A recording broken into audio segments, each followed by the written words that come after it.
Hello viewers, welcome back to my Facebook page and my YouTube channel be friend Shakil. তো আশা করি বা সব ভালো আছেন, আমিও ভালো আছি। আজকে আমি আপনাদের নিয়ে চলে এসেছি পাহাড়ের কোলে এক অসাধারণ জায়গায়, দার্জিলিং এর বিখ্যাত রক গার্ডেন। যারা প্রকৃতিকে ভালোবাসেন, শান্ত পরিবেশে সময় কাটাতে চান, তাদের জন্য এটা যেন এক স্বর্গ। দার্জিলিং শহর থেকে প্রায় 10 কিলোমিটার দূরে অবস্থিত এই রক গার্ডেন। পাহাড়ি রাস্তা ধরে গাড়িতে যেতে যেতে যে দৃশ্যগুলা চোখে পড়ে তা সত্যি অবিশ্বাস্য, অসাধারণ। পথটা কিছুটা আঁকাবাঁকা হলেও চারপাশের সবুজ আর পাহাড়ি ঝর্ণার শব্দ এক অন্যরকম অনুভূতি দেয়। আপনারা নিশ্চয় দেখতে পারছেন যে আঁকাবাঁকা রাস্তাগুলা আর দৃশ্যগুলা।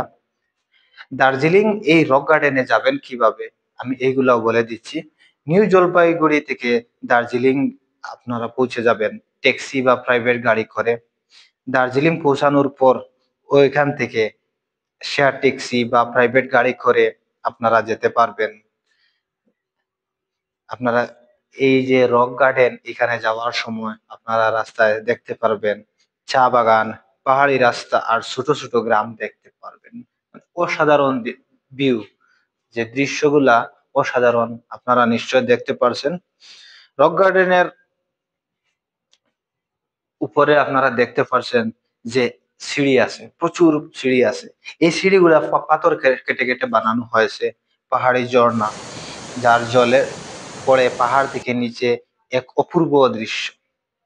এটাকে টেরেস গার্ডেনও বলা হয়। স্তরে স্তরে ফুলের বাগান, বসার জায়গা আর ছবি তোলার অসাধারণ লোকেশন। আপনারা দেখেন যে ছবি তোলার অসাধারণ লোকেশন, দৃশ্য। আপনারা এই দৃশ্য দেখে আপনারা ছবি না তুলে তো যেতে পারবেন না। ছোট ছোট ব্রিজ, আপনারা উপরে দেখেন ছোট ছোট ব্রিজ আছে, দাঁড়িয়ে আপনি ঝর্ণার ছবি তুলতে পারবেন। আমরাও তুলছি কয়েকটা। আর নিচে বসারও জায়গা আছে, দেখুন কত সুন্দর একটি দৃশ্য। এইরকম জায়গায় যাওয়ার পরে মানে মনে হয় কোথায় যেন গিয়েছি, বাড়িতে যাওয়ার ইচ্ছে করে না।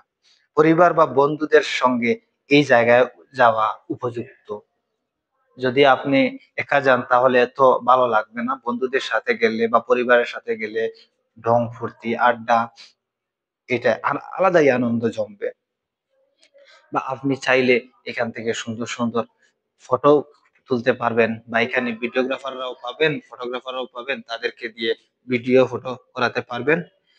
আর এইখানে যেতে খুবই ভালো সময় হলো সকালবেলা।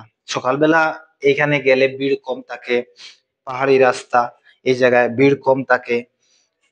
আর যাওয়ার সময় কিন্তু ক্যামেরা নিতে ভুলবেন না, না হয় মিস করবেন। আর ওই জায়গায় জুন মাস থেকে সেপ্টেম্বর মাস পর্যন্ত ঝর্ণার জল বেশি, কারণ এই সময় তো বৃষ্টির সময়। তার জন্য মানে ঝর্ণার জলটা প্রচুর পরিমাণে পড়ে দেখা যায়। রক গার্ডেন শুধুমাত্র একটা গার্ডেন নয়, এটি প্রকৃতির এক খোলা চিত্রশালা। এতটা উপরে, মানে উপরে যাওয়ার পর নিচ দিক দিক দেখলে ভয় লাগে। যারা দার্জিলিং যাচ্ছেন তাদের জন্য এই জায়গাটা একদম মিস করা যাবে না। ভিডিওটি ভালো লাগলে অবশ্যই কিন্তু শেয়ার করবেন। চ্যানেলে যদি নতুন হয়ে থাকেন চ্যানেলটা সাবস্ক্রাইব করে পাশে থাকবেন। ধন্যবাদ।